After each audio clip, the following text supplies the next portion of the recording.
সুখবর সুখবর সুখবর সুখবর। জাতীয় বিশ্ববিদ্যালয়ে অবশেষে চাঁদ দেখা গিয়েছে। তোমাদের অনার্স ভর্তির ফল প্রস্তুত, ফলাফল প্রকাশের তারিখটাও উপাচার্য স্যার জানিয়ে দিয়েছেন অলমোস্ট। এখন ফলাফল কবে প্রকাশ করবে সে বিষয় নিয়ে কথা বলবো। অনেকেই আমাদেরকে বলছিল ভাইয়া ফলাফল কবে দিবে, জাতীয় বিশ্ববিদ্যালয় মনে হয় চাঁদ দেখার উপর নির্ভর করে। হ্যাঁ অবশ্যই, জাতীয় বিশ্ববিদ্যালয়ের ফলাফল আরও আগে দেওয়ার কথা ছিল। যে 31 তারিখ পরীক্ষা নিয়েছে এখন ফলাফল প্রকাশ করছে, তারা কবে? অনেক দেরি করে ফেলছে তারা, এবং আরও সময় লাগবে ফলাফল প্রকাশ করতে। এক্ষেত্রে কবে ফলাফল প্রকাশ করবে চলো আমরা তোমাদেরকে দেখাই, এবং ফলাফল কীভাবে দেখবা সেটাও তোমাদেরকে জানাচ্ছি। আগে আসি ফলাফল দেখার নিয়ম নিয়ে। আমাদের ফলাফল দেখার নিয়ম নিয়ে ডিটেলস একটা ভিডিও করা আছে, চাইলে তুমি সেই ভিডিওটা আমাদের এই ভিডিও লিস্ট থেকে দেখে নিতে পারো। আর হ্যাঁ, যারা সাবস্ক্রাইব করে রাখো, কারণ এখানে শুধু ভর্তি শেষ হলে হবে না, এরপর তোমাদের যে জাতীয় বিশ্ববিদ্যালয়ে তোমরা ভর্তি হচ্ছ তার A to Z ইনফরমেশন, দেন তোমরা জাতীয় বিশ্ববিদ্যালয়ে যখন পরীক্ষাগুলো দিবে সেই পরীক্ষার সাজেশন, সেই পরীক্ষার ইনফরমেশন, পরীক্ষার রুটিন, রেজাল্ট, এভরিথিং আপডেট তোমরা এই শোভন স্টাডি অনার্স ইনফরমেশনে পাবা।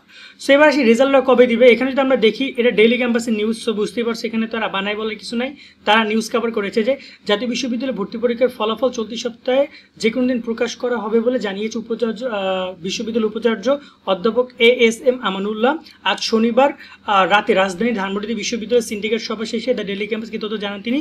এ সময় উপাচার্য বলেন যে 31শে মে 11টা থেকে 12টা পর্যন্ত পরীক্ষা হয়েছিল। সো এক্ষেত্রে মূল কথা হচ্ছে এখানে অনেক কাহিনী আছে, আমি এগুলো না বলি, এখান থেকে পড়ি যে অধ্যাপক আমানুল্লাহ স্যার বলেন জাতীয় বিশ্ববিদ্যালয়ে ভর্তি পরীক্ষার ফলাফল চলতি সপ্তাহে 23 থেকে 25 জুন যে কোনো দিন প্রকাশ করা হবে, অর্থাৎ 23, 24, 25 এই 3 তারিখের মধ্যে যে কোনো একদিন ফলাফলটা তারা প্রকাশ করবে। এখানে একটু যদি কিন্তু তারা রেখে দিছে, এটা না রাখলে ভালো হতো যদি একদম ডেটে বলে দিত যে 25 তারিখ দিব, 24 তারিখ দিব। সো আমরা যদি ক্যালেন্ডারটা খুলি দেখি যে ক্যালেন্ডারে 23, 24 কী আছে। তো 23 তারিখ আগামীকাল মঙ্গলবার, বুধবার, বৃহস্পতিবার, প্রত্যেকটা দিনই অফিস ডে। সো যে কোনোভাবে ওরা শিক্ষার্থীরা রেজাল্ট হয়তো যে কোনো দিনই প্রকাশ করবে, হয়তো 23, 24, 25 সম্ভাবনা 24, 25 দিকে বেশি থাকবে, কারণ একটু তো সময় লাগবে। আমরা রেজাল্ট প্রস্তুত হচ্ছে, এখন শুধু চেক করা হচ্ছে। সো এখানে চেক তারা করছে, চেক করে তারা রেজাল্টটা প্রকাশ করে দেবে। এবং এখানে আরও অনেক ইনফরমেশন বলেছে তিনি, যেমন 14-15 শিক্ষাবর্ষে জাতীয় বিশ্ববিদ্যালয়ে ভর্তি পরীক্ষা করানো হতো।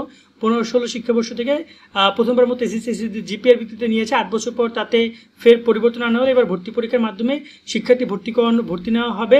8 বছর পর অনুষ্ঠিত ভর্তি পরীক্ষা নেওয়া MCQ ভিত্তিতে। আচ্ছা, অনেক কথাবার্তা, মূল কথা হচ্ছে ভর্তি পরীক্ষার রেজাল্টটা তোমরা পাবা এই ওয়েবসাইটের মাধ্যমে। এবার সেই রেজাল্টটা কীভাবে কি দেখতে পারবা, রেজাল্ট দেখার জন্য এখানে যে দেখতে পাচ্ছ অপশনগুলো, এখানে তোমাদের জন্য রেজাল্ট অপশন অন হবে। তাছাড়া অ্যাপ্লিকেশন লগ ইন অপশনে ক্লিক করো, তোমরা এই যে লগ ইন করবা, লগ ইন করার পরে তোমার ইনফরমেশনগুলো দেখাবে, সেখানে তোমাকে দেখাই দিবে তুমি কোন কলেজে চান্স পেয়েছো। লগ ইন করলেই তুমি দেখতে পারবা তুমি কোন কলেজে, মানে কোন কলেজ তো তুমি কনফার্ম একটাই দিয়েছো, বাট কোন সাবজেক্টে চান্স পাইছো। আর যদি কোনো সাবজেক্ট না পাও, তোমার টোটাল রেজাল্টটা দেখে তোমাকে বলবে যে আপনি কোনো কলেজে চান্স পান নাই। সো একদম নিট অ্যান্ড ক্লিয়ার যে রেজাল্টটা তোমরা কীভাবে কি দেখতে পারবা। আর তোমাদের সকলের জন্য দোয়া শুভকামনা রইল, সবার পছন্দের কলেজটা পাও।